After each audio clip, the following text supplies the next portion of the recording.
오늘도 성경의 아름다운 이야기를 우리의 삶으로 적용시켜가며 한 걸음 한 걸음씩 하늘을 향하여 갑니다.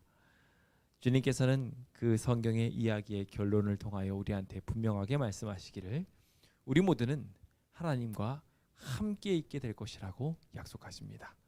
주를 바라는 모든 이들에게 귀한 구원을 약속하시는 하나님이 오늘 우리와 지금도 함께하고 계십니다.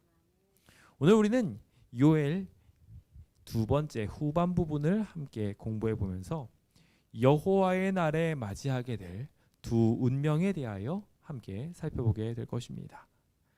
먼저 잠언 11장 21절에 있는 말씀을 읽어보도록 하겠습니다. 함께 읽어볼까요? 시작. 악인은 피차 손을 잡을지라도 벌을 면하지 못할 것이나 의인의 자손은 구원을 얻으리라. 우리가 보통 연합이라는 것에 대하여 굉장히 아름답고 멋진 모습으로 이야기합니다. 그래서 그리스도인의 맺어야 할 귀한 열매 중에 하나로 연합을 꼽습니다. 우리는 이 연합을 꿈꾸면서 저 하늘을 향하여 나아가지요. 그래서 궁극적으로 저 하늘과 연합을 맺는 것까지 오늘 우리가 살아가야 합니다. 그런데 어떤 이들은 생각합니다. 굳이 저 하늘까지 연합해야 되느냐? 우리끼리만 잘 먹고 잘 살자. 설득력 있는 이야기들처럼 보이기도 합니다. 주변 사람들이 요즘 죽음에 대해서 반응하는 것이나 세상의 흐름에 대하여 이야기하는 것을 들으면 더더욱 그렇습니다. 요즘 참 살기 좋지 않느냐라고 이야기하며 그들이 말하기로는 그냥 이곳에서 내가 하고 싶은 일 마음껏 하면서 내 곁에 있는 사람들과만 행복하게 지내려 한다라고 말합니다. 안타깝게도 잠언 11장 21절은 그게 안 된다고 말합니다. 악인은 피차 손을 잡을지라도 연합한다 할지라도 결국 벌을 면할 수 없다는 것입니다. 하지만 반대로 의인은 그 자손은 구원을 받게 된다고 이야기합니다. 오늘 우리의 본문인 요엘 2장 32절에 등장하고 있는 귀한 주제 성경 구절은 다음과 같이 우리한테 증명합니다. 누구든지 여호와의 이름을 부르는 자는 구원을 얻으리니 이는 나 여호와의 말대로 시온산과 예루살렘에서 피할 자가 있을 것이며 남은 자 중에 나 여호와의 부름을 받은 자가 있을 것임이라. 주님께서는 분명히 여호와의 이름을 부르는 사람들이 남아 있을 거라고 말하고 있습니다. 세상의 수많은 사람들이 각자 자기의 쾌락과 즐거움으로 일정들을 보내고 있을 때 그래도 잊지 않고 주님을 바라고 소망하는 사람들이 있을 거라고 분명히 말하는 것입니다. 그리고 그런 사람들에게 구원이 있을 거라고 약속하십니다. 오늘 그 구원을 향하여 눈 돌리신 여러분들에게 하나님의 놀라운 축복이 있게 되기를 예수님의 이름으로 축원드립니다. 다른 많은 일들로 바쁘시겠지만 주님을 향하고 있는 이 마음들을 하나님이 다 기억하실 것입니다. 그리고 복 주실 것입니다. 주님을 향하여 전생애를 맡겼으므로 주님이 또한 우리의 전생애를 책임져 주실 것입니다. 우리가 그 마음을 담아 표를 외치고 있죠. 2021년 표 함께 외치겠습니다. 구호 준비. 야! 너의 행사를 여호와께 맡기라. 그리하면 내가 경영한 것이 이루어지리라. 아멘. 주님께 모든 것을 맡기시고 주님이 우리를 구원하시는 것을 바라보게 되는 우리 모두가 됩시다. 저희는 지난 시간에 요엘 1장에 있는 이야기를 공부하면서 계시록의 네 말들을 탄 기사들을 연상해 보았었습니다.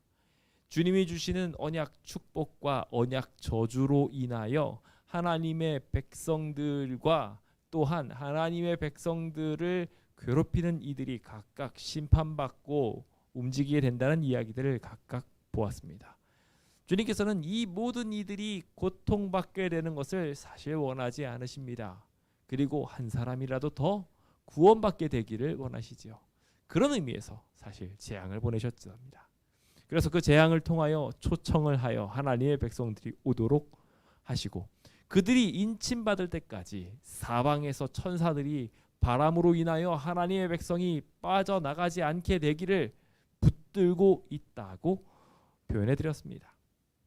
거기에서 굉장히 중요한 키워드가 지난 시간 우리가 마지막으로 살폈던 성경절에 등장하고 있는데요. 바로 요엘 2장 17절입니다.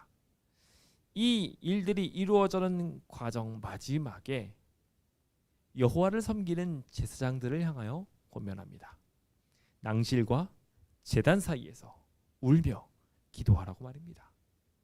흥미로운 것은 이렇게 기도하라고 불쌍히 여겨달라고 기도를 하면서 이렇게 유도하십니다. 이건 하나님이 유도하신 말이에요. 말을 입에다 넣어주신 거죠. 그 제단 사이에 기도하는 사람들한테 이렇게 기도해라 하고 알려주신 거예요.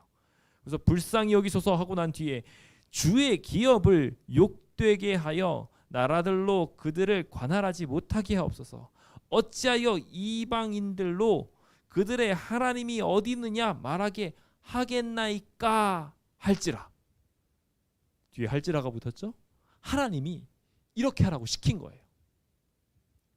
우리 입에 하나님의 기도문을 넣어주셔서 우리가 고통받을 때 기도할 만한 기도문을 넣어주셨는데 하나님은 절대로 하나님의 백성들을 외면하여서 하나님이 어디 있느냐라고 말하는 모독을 참지 않으실 거라는 거예요. 그것이 이루어지려면 어떻게 되냐면 낭실과 제단 사이에서 기도해야 합니다. 흔히 양을 잡는 그곳에서 기도할 때 주님께서는 그 백성을 향하여 고개를 돌리실 것이고 그들의 기도를 들으시기 시작하실 것입니다. 우리가 우리의 죄를 주님 앞에 자복하게 될 때 멸망해 가는 세상을 향한 온전한 하나님의 반응이 나타나게 되는 것입니다. 지난 시간에 네 기사의 이야기에 이어서 6개의 인이 채워지기까지 2가지 인이 더 남았는데 그것은 낭실과 제단 사이에서 기도하고 있는 제단 밑에서 기도하는 사람들의 이야기라는 거 알고 계시리라 생각합니다. 그 이야기가 지금 여기서 펼쳐지고 있습니다. 요엘서와 계시록이 굉장히 평행선을 그리면서 이야기가 진행되는 것을 보게 되지요. 그리고 오늘 우리가 공부하게 될 이야기들을 자세히 보시면은 해와 달이 무너지게 되고 전쟁이 일어나고 그럼 재림징조에 관련된 이야기들이 무수수하게 등장을 합니다. 여호와의 날을 상징하고 있죠. 그러면서 등장하는 이야기, 즉 6번째 인에 해당하는 재림징조에 관련된 이야기들이 여기에서도 기록되고 있는 것입니다. 주님께서는 이와 같이 하나님의 백성들의 흐름이 순결한 말에서 점점 죽어가는 모습을 보시고 하나님의 백성들을 향하여 어떻게 하면 그들이 극복하여 하나님의 구원을 경험할 수 있을지를 명확하게 보여주고 계셨습니다. 주님이 우리를 위하여 중보하시고 우리가 주님 앞에 자복함으로 주님의 재림을 온전히 준비하게 되는 것, 그것이 오늘 요엘이 우리에게 전달하고 싶은 재림을, 주의 날을 기다리고 준비하라는 메시지로 연계되어질 거라 생각이 됩니다. 지난 시간에도 살폈다시피 사사기와 요엘은 연결되어 있습니다. 같이 매칭이 되어 있어 이 엉망진창으로 자기 마음대로 자기 법대로 자기 마음의 법대로 살아가는 사람들을 향하여 하나님이 나팔들게 하는 이야기를 기록합니다. 여호와의 날, 그 구원의 날을 고대하라고 말입니다. 오늘 우리도 삶을 살아가면서 끊임없이 자기 마음대로 살아가다가 자기 소견에 오른 대로 살아가다가 엉망진창의 길로 가서 결국 주님을 부르게 될 때가 있습니다. 재앙이 있고 고난이 있을 것입니다. 하지만 그날 우리가 주님을 부르게 되면 구원자가 오셔서 이 사사시대에 무수하게 반복적으로 구원을 이루어 주시고 평화의 날들을 펼쳐주셨던 것처럼 오늘 우리의 삶의 모든 꼬여있는 문제들도 주님께서 능히 해결하여 주실 것입니다. 그 해결이 오늘 이 자리에 계신 모든 성도님들과 함께 있게 되기를 간절히 바랍니다. 그럼 오늘 이 요엘서의 이야기를 시대적 흐름에 맞춰서 함께 오늘도 펼쳐볼까요? 지난 시간에 공부했던 것처럼 요엘은 가장 앞서 기록된 책 중에 하나로 보여진다고 우리가 기록을 말씀을 드렸습니다. 오바댜에 이어서 아마도 가장 이 하나님의 기별들이 필요했던 시기에 이렇게 두 나라로 갈려지게 된 곳에 하나님의 말씀을 따르는 자와 따르지 않는 자들에게 어떤 이별을 주셔야 합당할지를 생각하고 펼쳐지게 된 메뚜기 재앙을 통하여 하나님께서 그 모든 이야기를 펼쳐주셨을 것으로 보여지지요. 그래서 제가 이 이야기를 정리해드리면서 이 이야기는 절반으로 딱 나눠서 말씀 나누면 된다고 말씀을 드렸습니다. 17장과 18장 사이를 18절 2장 17절 18절 사이를 딱 나눠서 반으로 나눠서 과거와 미래의 여호와의 날에 대하여 이야기하며 과거에 있었던 여호와의 날이 미래에 있을 여호와의 날로 확장되어 가면서 이야기가 해석되어지는 이야기로, 그리고 2장에서 그 이야기에서 그 주님의 큰 여호와의 날을 설명하고 난 뒤 1차적인 하나님의 현세에서의 반응이 최종적인 하나님의 구원의 날까지 이어지게 되는 구원의 이야기로, 하나님의 반응의 이야기로 각각 흘러가게 되었던 것입니다.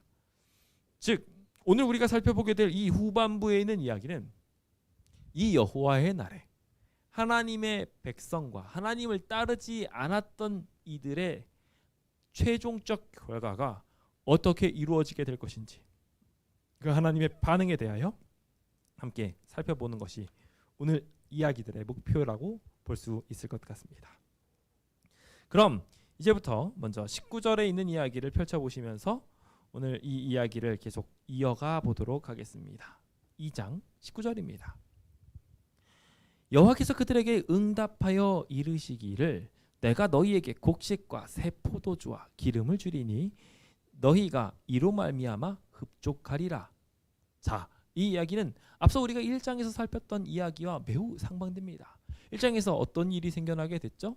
메뚜기와 황충떼들이 막 와가지고 그것들을 싸그리 다 먹어버리는 재앙을 당하게 됩니다. 근데 그들이 그 큰 재앙을 보고 난 뒤에 하나님 앞에 무릎을 꿇고 기도하게 됩니다. 그러자 주님께서는 최종적으로 그들에게 주어졌던 이 심판이 거두어질 것에 대하여 설명하고 있으신 것입니다. 그런데 이 심판이 거두어지려면 굉장히 중요한 것이 필요합니다. 무엇이냐면 원래 목적, 하나님의 백성을 돌이켜 구원시키려는 목적이 이루어져야 되는 거예요. 그래서 하나님께서는 여기 등장하고 있는 곡식, 포도주, 기름이라는 단어에 우리나라에서는 없지만 그라는 것을 정관사를 붙였습니다. 즉 한마디로 너희가 잃어버렸던 그거, 메뚜기로 없어졌던 그거를 회복하게 할 거야 라고 말씀하신 겁니다. 주님께서는 하나님의 백성들이 가지고 있는 진리들, 주님의 말씀대로 살아갈 모든 아름다운 꼴들을 다시 회복시키시려고 하고 계십니다. 그래서 그 회복을 이루셔야 하기에 바로 그것을 회복하기 위하여 하셔야 될 작업이 있으셨습니다. 무엇이냐면 내가 다시는 너희 나라들 가운데 욕을 당하게 하지 않겠다. 즉 죄로 인하여 생겨나게 될 모든 일들, 그들의 대적들을 없애버릴 것이라는 이야기가 필수적으로 동반되어야 하는 것입니다. 메뚜기와 황충이 와가지고 공격하는 이야기들에 대하여 20절은 흥미로운 표현을 하나 붙였습니다. 군대가 왔는데요. 이 군대가 메뚜기와 매칭이 되는 이야기라는 것을 우리는 쉽게 이해할 수 있습니다. 그런데 이 메뚜기 떼들이 오는데 일반적으로 왜 메뚜기 떼가 북쪽에서 오지? 라고 이스라엘 사람들은 생각했을 거예요. 왜냐하면 보통 일반적으로 메뚜기 떼는 남쪽에서 올라오거든요. 이스라엘은 메뚜기 떼를 늘 경험할 때마다 남쪽에서부터 올라오고 있는 메뚜기 떼를 늘 경험해 왔어요. 그런데 북쪽 메뚜기 떼라고 20절은 기록합니다. 즉 여기에서 등장하고 있는 북쪽 군대는 분명하게 하나님께서 심판으로 그들에게 허락할 어떠한 이방 민족의 침입임을 분명하게 알 수 있게 하는 표현 중에 하나죠. 주님께서는 이 이방 민족의 침입에 대하여 막아주겠다고 말씀하십니다. 그래서 그들이 메마르고 적막한 땅으로 다시 또 쫓겨나게 될 것이다 라고 말하며 앞에 두 부대는 동해로, 그 부대는 서해로 각각 날아가게 없어지게 만들겠다고 약속하고 계신 것입니다. 주님께서 우리의 구원을 이루기 위하여 첫 번째로 하시는 일은 우리의 원수의 권세와 능력을, 그 영향력을 부수는 것입니다. 우리 안에 회개로 인하여 일어나게 될 첫 번째 구원의 기적이 있다면 뭘까요? 죄가 미워지는 거예요. 사단의 영향력이 미워지는 거예요. 그리고 드디어 그것으로 인하여 내 마음속에 뭐가 생겨나기 시작하냐면 하나님의 풍부한 알곡들이, 열매들이 생기기 시작해요. 인내의 열매, 사랑의 열매, 참음의 열매 등등등등 이런 열매들이 계속 우리 안에 생겨나기 시작하면서 그것으로 인하여 자연스럽게 하나님을 사모하고 하나님의 안에 있도록, 그래서 하나님의 보호를 받도록 하나님께서 만들어 주십니다. 그 구원의 기쁨을 주님께서는 이 이야기를 통하여 우리에게 기록하고 있으신 것입니다. 오늘 우리가 금식일을 선포하고 주님 앞에 나와 기도하며 열정적으로 자신의 잘못을 돌이키게 된다면 주님께서는 그 구원을 이루시겠다, 이 이야기를 통하여 연결하신 것입니다. 시편 23편 5절은 우리한테 이렇게 말하죠. 주께서 내 원수의 목전에서 내게 상을 차려주시고 기름으로 내 머리에 부으셨으니 내 잔이 넘치나이다.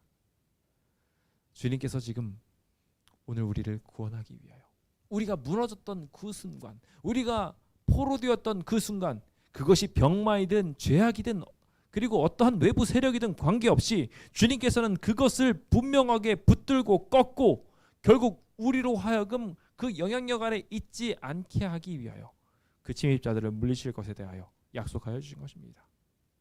그 약속을 믿고 그 구원을 소망하게 되시길 예수님의 이름으로 축원드립니다. 계속해서 22절로부터 등장하는 이야기는 거기서 침입자를 쫓아내는 데서 끝나지 않아야 할 것임을 분명하게 표현합니다. 주님께서는 거기서 더 나아가서 들짐승들에게 걱정할 필요 없다. 왜냐하면 들의 풀들이 이제는 넘쳐나게 될 것이기 때문에. 메뚜기 떼가 와서 싹 먹었다고 생각했는데 다시 하나님께서 충만하게 그것들을 자라게 해줄 거라고 약속하고 계십니다. 그러려면 어떤 일이 일어나야 될까요? 그것에 대하여 23절은 시온의 자녀들과 들짐승들을 연결시켜가면서 기뻐하고 즐거워해라 라고 이야기하는 것들에 대하여 왜 그런 힘이 생겨나게 되냐에 대하여 설명하기를, 그가 너희를 위하여 비를 내리시되 이른 비를 너희에게 적당히 주시리니 이른 비와 늦은 비가 예전과 같이 내려지게 될 것이다 라고 이야기합니다. 우리가 이 성경절을 보면 괜히 가슴이 뜨거워집니다. 왜냐하면 우리가 이 성경절들을 어느 정도 이해하고 있기 때문입니다. 주님께서는 이 비의 역사에 대하여 성령이 부어지는 역사로 연계시켜서 여러 번 설명해 주셨습니다. 그러면서 주님께서는 성령의 단비가 내려지게 될 것에 대하여 말하기를, 이른 비에 대하여 초대 교회가 주님의 은혜로 말미암아 승승장구했던 모습을 은혜의 단비로, 이른 비로 설명하면서 그것이 처음에 결실을 잘 맺어질 수 있게 하는 나무가 잘 정착되어 그것이 잘 자라날 수 있게 하는데 이 이른 비가 부어지게 됨을 분명하게 설명합니다. 실제로 이스라엘 농사가 그렇게 이루어지거든요.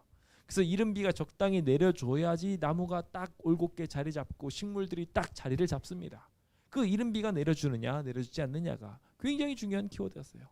그리고 그것이 실제로 초대교회 때 그대로 이루어져서 그 성령의 능력으로 말미암아 교회가 반듯하게 잘 서게 되었습니다. 그런데 그 일이 끝이 아니라는 것이죠. 이른 비를 여기에서 비를 내리시되 이른 비를 너에게 적당하게 내려주시겠다라고 이야기하는 것을 통하여 초대교회의 역사의 흐름도 이야기하셨지만 동시에 늦은 비도 예전과 같이 내리게 될 것이다 라고 이야기하며 추후에 내리게 될 늦은 비에 대한 예견을 하셨습니다. 늦은 비는 우리가 잘 알고 있는 것처럼 마지막 재림 직전에 부어지게 될 성령의 역사를 말합니다. 주님께서는 여기서 굳이 이른 비와 늦은 비를 설명해가면서 요엘이 가지고 있었던 정신, 지금 나에게 부어져야 하는 1차적인 성령의 구원, 그리고 끝끝내 나를 완전히 결실하게 하여서 열매를 맺게 만들 늦은 비의 구원까지 같이 계속 반복해서 말합니다. 그렇죠? 그래서 1장에 있었던 이야기가 2장 중반까지, 그리고 2장 중반부터 있었던 이야기가 3장에 확장되어져 가면서 계속 그것을 반복하고 있어요. 이른 비와 늦은 비, 이른 비와 늦은 비 하며 현세와 내세에 대한 이야기들을 계속 반복해 가면서 정리해 가고 있습니다. 그 정리한 이야기에 주님께서는 이 성령의 구원을 통하여 황폐한 땅이 예전처럼 돌아가게 될 것이라고 말합니다. 저도 참 신기한 게 저희 옥상에 보면은 화분이 있는데요. 그 화분에 아직까지도 이 뒤에 있는 이 풀들이 자랍니다. 정말 신기해요. 분명히 다 죽었다고 생각해서 끝났나 보다 생각하는데 요 안에 있었던 저가 심은 적이 한 번도 없는 그게 다시 또 생명력을 가지고 쭉 자라는 모습을 보게 되면서 너무 신기합니다. 겨울이 되면 완전히 다 죽어 있었는데 이른 비가 내리면 그게 싹을 펴요. 그리고 신기하게 늦은 비가 내리게 될 때 늦가을에 다시 한 번 더 그게 열매를 맺으며 요즘에는 저희가 심어 놓았던 토마토 그리고 숨겨두었던 상추들이 자라면서 열매까지 맺는 모습을 보면 너무 신기하게 느끼게 되었습니다. 주님께서는 우리 안에 이러한 일을 동일하게 맺혀지게 도와줄 것입니다. 우리가 주님의 말씀을 처음 받아들이게 되었을 때 우리 안에 싹텄던 진리의 열매들이 다시 늦은 비 성령이 부어지게 되는 것을 통하여 확실하게 견고하게 맺어지게 되는 것을 주님께서 도와주시겠다는 것입니다. 오늘 그 구원이 여러분들에게 꼭 있게 되기를 간절히 바랍니다. 주님께서는 그것을 이야기하시면서 25절에 곧 메뚜기와 느치와 황퉁이와 팥죽이가 먹었던 횟수대로 너희가 고통당했던 횟수대로 다시 한번 너희한테 갚아주시겠다고 약속하셨어요. 고통을 받으면 받은 만큼 다시 더 크게 돌려주시겠다는 거예요. 욥이 어땠죠? 그래서 잃어버렸던 거에 2배를 하나님께 받았던 것을 우리는 기억합니다. 우리가 범죄를 저질러도 그것이 횟수대로 심판받게 될 것이며, 그리고 마찬가지로 우리가 고통을 당했던 모든 순간들도, 그래서 그 가운데 순결하게 살려고 했던 노력들도 주님께서 그 횟수대로 다시 갚아 주실 것입니다. 주님께서 주시는 그 구원이 곧 있을 거로 믿으셨으면 좋겠습니다. 내 백성은 영원히 수치를 당하지 않을 것이라고 분명하게 약속하십니다. 주님의 이름이 우리 안에 있음을 생각하며 황폐한 땅을 수복하실 주님을 믿음으로 바라봅시다. 이제 27절입니다. 27절에 있는 이야기를 보시면은 여기 등장하는 이야기에 아주 흥미로운 단어들이 등장합니다. 내가 이스라엘 가운데 있어 너희 하나님 여호와가 되고 다른 이가 없는 줄을 너희가 알 것이라. 자, 여기 등장하는 이 가장 중요한 키워드는 내가 이스라엘 가운데에 있겠다는 것입니다. 하나님이 우리와 함께 있으시다겠다는 거예요. 그래서 함께 있기 위해서 단서 조항은 있는 것이 내가 너희 여호와가 되는 것뿐만 아니라 너 안에 다른 이가 없는 줄을 이제 너희가 알게 된다. 하나님밖에 없구나라는 것을 알게 된다고 정리하고 있는 거예요. 그리고 그 이야기를 풀기 위하여 28절입니다. 내가 내 영을 만민에게 부어주게 될 것이다 라고 기록합니다. 우리 이거 다 기억하고 다 고대하고 있지 않습니까? 주님께서 우리 주님의 성령을 우리한테 부으심으로 성령 하나님이 우리 안에서 역사하시고 우리가 성령이 이끌림 받는 대로 살아가게 되는 것입니다. 그래서 너희 자녀들이 장래를 말하고 너희 늙은이가 꿈을 꾸고 젊은이는 이상을 보고 남종과 여종 그 직분과 관계없이 그들에게까지도 다 성령이 부어지게 되어 하나님의 놀라운 구원을 이루게 될 것에 대하여 그리하여 그 큰 이적으로 말미암아 여기 피와 불과 연기의 기둥 즉 심판이 불러오게 되는 거야. 하나님의 성령이 부어지게 되므로 세상이 끝나게 되는, 그래서 하나님의 말씀을 따라가려는 사람들은 더욱 선하게 되고 악한 일을 행하는 이 세상 사람들은 더욱 악해지는 그런 일들이 딱 이루어져서 정확하게 반으로 나뉘어지게 되는 일이 생겨나게 됩니다. 즉 하나님의 임재인 것이에요. 이 땅에서도 주님께서는 그와 같은 일이 일어나게 될 것을 이야기합니다. 주님의 구원이 이르게 될 때, 우리의 마음이 변화되게 될 때 우리는 그것을 현세 지금 살아가고 있는 중에도 보이게 되어 있습니다. 그래서 분명히 환란이 있었습니다. 그 환란을 대하는 사람들의 정신과 자세들이 자연스럽게 그것에 맞게 반응합니다. 그래서 고난을 당하면 당할수록 더 주님의 뜻 가운데 살기 위하여 노력하라는 형제를 가진 사람들, 재앙을 원망하지 않고 주님을 사랑하며 주님께로 돌아가는 금식하는 백성들, 그러한 백성들이 있게 될 때 주님께서는 그들의 마음에 다시 한 번 더 뜨거운 열정을 회복시켜 주시는 겁니다. 코로나가 닥쳐서 예배를 대충 드리고 계십니까? 아니면 코로나가 닥쳐서 오히려 더 열정적으로 예배를 드리고 계십니까? 요즘 보니까 어떤 분들은 정말 열정적으로 없는 시간까지 쪼개가지고 온갖 설교를 들으시면서 말씀 속에서 살고 계신 분들이 계십니다. 얼마나 열심히 보시는지 그분한테 왜 이렇게 열심히 보세요? 라고 여쭤보면은 주님이 지금 금방 오실 것 같다는 거예요. 예수님이 곧 오실 것 같아서 이걸 안 보면 안 되겠다고 하면서 더욱 자신을 단련시키려고 하는 모습이 보입니다. 그런 반면에 어떤 분들은 아주 극명하게 달려지게 되어서 그냥 다른 사람들도 예배를 많이들 안 드린다고 하던데 나도 적당히 이렇게 가시는 극명한 차이를 보이게 됩니다. 이 마지막 때 우리는 분명하게 보게 될 것입니다. 누가 하나님과 함께 있고 누가 하나님과 함께 있지 않은지를 말입니다. 그 마음속에 하나님이 있는 사람들과 하나님이 없는 사람들이 분명하게 갈라지게 될 거예요. 주님께서는 그 하나님의 반응을 마지막에 부어줄 것입니다. 그것이 펼쳐지게 되는 게 늦은비 성령입니다. 그래서 늦은비 성령을 받은 사람들을 향하여 어떤 이들은 칼을 들 것이고 어떤 이들은 총을 들 것입니다. 하지만 주님께서는 그 무기들을 지푸라기로 만드실 것입니다. 우리가 그 야곱의 환란을 온전한 구원의 날로 맞이하게 되시길 예수님의 이름으로 축원드립니다. 자, 이와 같이 세 번째 파트는 하나님의 임재를 다루고 있습니다. 이제 3장으로 들어가서 그 이야기들이 다시 확장되는 것을 봅시다. 그것을 확장되게 하는 열쇠고리로서 1절부터 시작해가지고 중반에 이르러서까지 하나님의 심판에 대한 이야기들의 하나님의 심판의 속성에 대한 이야기를 다시 한번 확장해서 풀어놓습니다. 저는 그것을 세 부류로 나눴습니다. 먼저 첫 번째로 등장하는 부분은 1절로부터 3절까지 등장하는 부분으로 여호사밧 골짜기와 관련된 이야기입니다.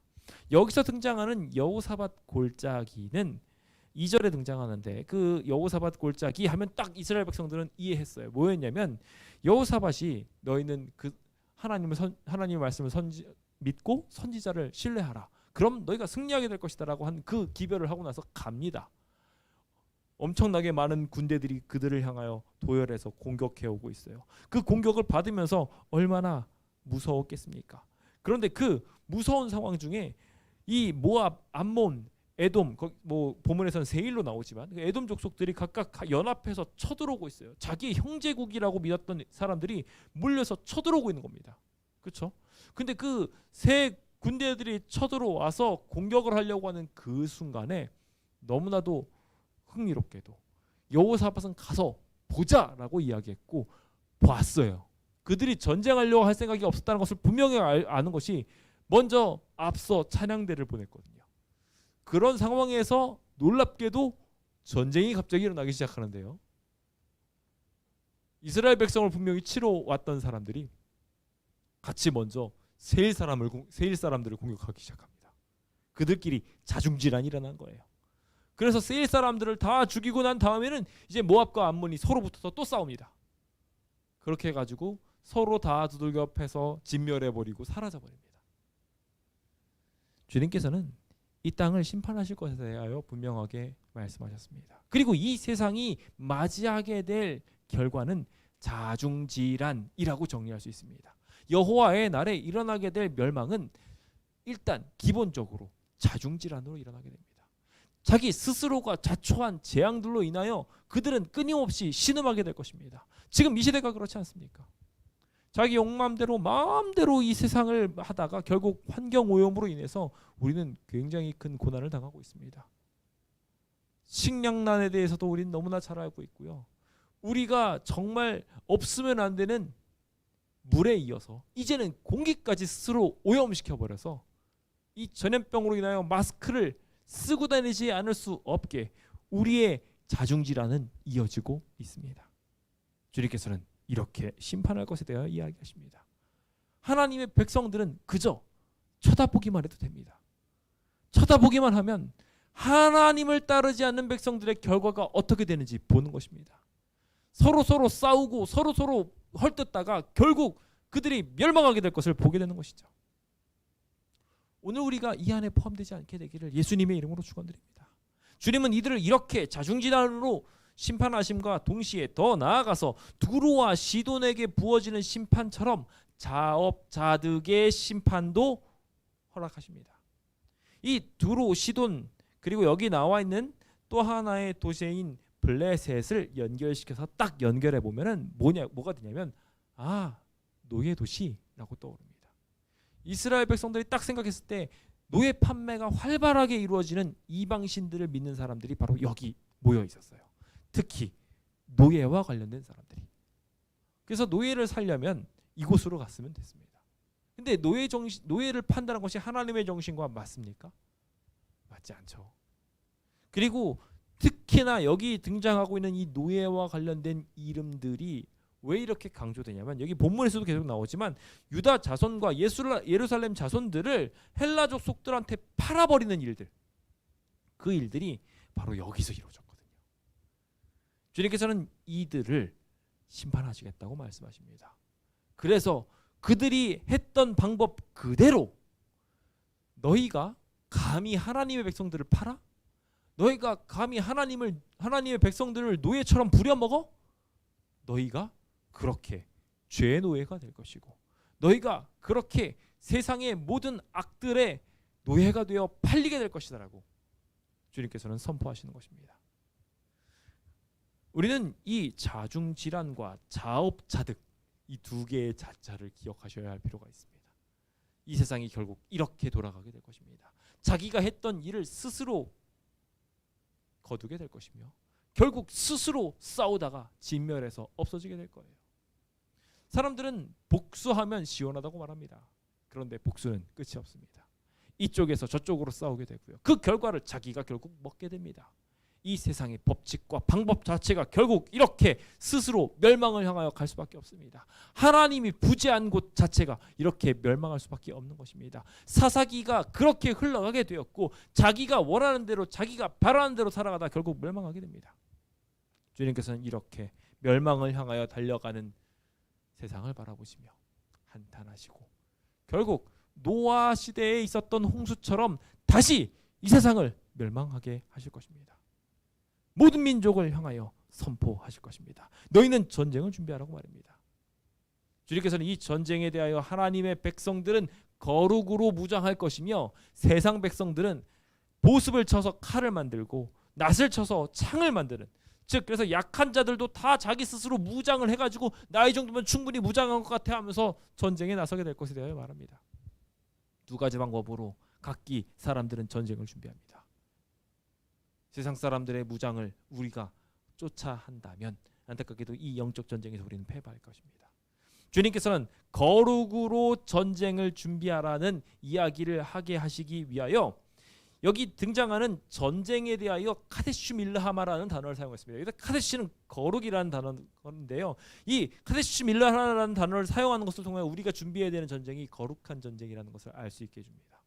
그런데 이게 참 흥미롭게도 우리가 앞서서 금식일을 이야기할 때 사용했던 단어 카데슈 춤입니다. 그것과 똑같이 연결이 돼요. 그러니까 금식을 위하여 하나님을 위해 딱 절제하고 구별되는 것, 그것이 이 전쟁과 딱 연결되어 있는 것입니다. 그래서 우리가 그렇게 하나님 앞에 거룩하게 구별되는 것을 통하여 우리 모두 함께 이 전쟁에서 승리하기 위하여 거룩한 구별이 필요하다는 것을 말합니다. 우리는 거룩으로 무장해야 되지 세상 사람들과 똑같이 칼이나 창으로 자기를 무장해서는 안 될 것입니다. 세상 이들이 모두 모여서 보습을 쳐서 칼을 만들고 낫을 쳐서 창을 만든다 할지라도 다 스스로 강하다고 약속한다 할지라도 안타깝게도 그 사면의 모든 민족들이 다 모였지만 여호와께서 주의 용사들로 그들을 다 치게 되실 것입니다. 다 그들은 계시록 19장에 우리가 살펴보았던 흐름처럼 주님께서 말씀으로 세상을 물리치시고 그 거룩한 세마포 옷을 입고 따르는 모든 무리들로 승리를 거두게 하시는 이야기를 그대로 이 세상의 역사 속에 접목시키실 것입니다. 이제 이 일이 어떻게 풀어질지 우리는 분명하게 압니다. 그 일들이 확인되어지는 것이 3장에 있는 최종적 종말에 대한 이야기입니다. 그래서 그 이야기에 다시 한번 반복됩니다. 여호사밧 골짜기가 나오면서 결과적으로 민족들이 다 여호사밧 골짜기로 모입니다. 하지만 그들이 암몬이었고 그들이 모압이었고 그들이 세일이었다면, 하나님을 믿는다고 공언했지만 삐뚤어져서 잘못된 길로 가고 있었다면 그들은 다들 거기에서 멸망당하게 될 것입니다. 자중질환과 자업자득으로 인하여 그들이 결국 거기에서 악이 다 사라지게 되게 될 것입니다. 주님께서는 그때 낫을 들어서 추수하실 것이고, 또 포도주도 우리 이거 계시록에서 그대로 봤던 이야기잖아요, 그렇죠? 그래서 곡식은 알고 곡간에다 넣고 나머지 포도주는 즙을 짜가지고 진노의 포도즙을 만드는 그 모든 이야기들이 여기서 다시 한번 반복되어지면서 사람이 많다 그 심판받는 사람들이 얼마나 많은지, 죄악을 향하여 가는 사람들이 얼마나 많게 될 것인지 안타까워하시면서 여호와의 날이 가까웠다, 준비해라 라고 말하고 계십니다. 주님께서는 이 열방 가운데 악을 이렇게 다 사라지게 하실 것이며, 더 나아가 새로운 세상을 만드실 것에 대하여 말씀하시며, 나는 내 성산 시온에서 너희가 내 하나님, 내가 너희 하나님이라는 것을 분명하게 보여주게 될 것이다 라고 말하며, 더 이상 악한 족속들은 그곳으로 통행하지도 못하게 될 것이고, 산과 들이 그냥 포도주를 줄줄줄줄 흘려낼 것이고, 젖과 꿀이 그냥 흐르는 아름다운 세상으로 회복되어져서 하나님을 따르지 않은 이들은 황무지가 되고, 심지어 이스라엘에게 있어서 가장 황무지라고 할 수 있던 곳 중에 하나가 시딤 골짜기입니다. 이 시딤 골짜기에 대해서 우리가 여러 가지로 알고 계실 텐데, 그 약속의 땅에 들어가기 전에 이 시딤이라는 곳에서 죄를 지었던 곳이에요. 그러니까 가장 큰 죄악의 공간이라 할지라도 주님께서 거기에 생명수를 흘려 넣으셔서 그 골짜기까지도 아름답게, 시딤 나무는 사실 아카시아 나무니까 말 그대로 굉장히 메마른 나무거든요. 근데 이 메마른 나무가 있는 이 시딤 나무 골짜기까지도 하나님께서 풍성하게 그 샘물을 통하여 촉촉한 대지로 바꿔주시겠다고 새하늘과 새 땅을 약속하시는 거예요. 죄악의 흔적들을 다 지워주실 것에 대하여 분명하게 예언하시며 창조세계의 회복을 이루실 것에 대하여 약속하신 것입니다. 계시록 21장 1절은 그래서 새하늘과 새 땅을 보니 우리가 가지고 있었던 처음 하늘과 처음 땅이 없어졌고 바다도 다시 있지 않더라 약속하고 있습니다. 거기에는 단절도 없을 것이고 죄악도 없을 것입니다. 주님이 완전히 구원하여 주실 것입니다. 그리고 우리의 마지막 세 번째 단계, 주님은 우리와 함께 있으사 우리로 하여금 충만함을 경험하게 하실 것입니다. 그것이 이 요엘서 3장이 우리한테 말하고 있는 기별입니다. 유다는 영원히 있겠고 예루살렘은 대대로 있으며 내가 너희와 함께 있어가지고 그 피 흘림을 갚아, 예전에는 안 갚아줬을지 모르지만 이제는 시온에 하나님이 거하고 계심으로 우리와 함께 있음으로 말미암아 이제는 모든 일들이 주님 은혜로 회복되게 될 것에 대하여 분명하게 약속하고 있는 것입니다. 우리는 이 일들을 위하여 2장으로 돌아가 27절부터 32절까지 있는 주님의 영이 우리한테 부어지게 되는, 주님의 영이 우리와 함께 있게 되는 성령의 영접을 경험해야 합니다. 그 일이 오늘 이 자리에 계신 모든 성도님들과 꼭 함께 있게 되시길 예수님의 이름으로 축원드립니다. 저는 이제 이 요엘서를 마무리 지으며 여호와의 날이 두 가지로 비춰지게 됨을 보게 됩니다. 어떤 이들에게는 회복과 구원의 날이 될 것이고, 어떤 이들은 완전하게 진멸되어 사라지게 되는 일들이 이루어지게 될 것을 봅니다. 이 여호사밧 골짜기라는 키워드를 통하여 거기에 들어갈 사람 중에, 심판의 대상이 되는 이들 중에 하나님을 따른다 공언했지만 온전히 따르지 않았던 모압과 암몬, 그리고 세일산의 족속들이 그대로 포함되어 있음을 보게 됩니다. 저는 그 메시지를 보며 오늘 우리 안에 그러한 백성이 없게 되기를 예수님의 이름으로 축원드립니다. 하나님을 따른다 하는 그 모든 이들이 다 주님이 약속하신 그 아름다운 초원으로, 아름다운 세상으로 들어가 성령의 동행을 경험하게 되기를 예수님의 이름으로 축원드립니다. 주님께서는 우리의 악을 진멸하실 것이며 우리의 땅을 회복시키실 것이고 우리와 함께 있으사 우리로 온전한 연합을 하게 하실 것입니다.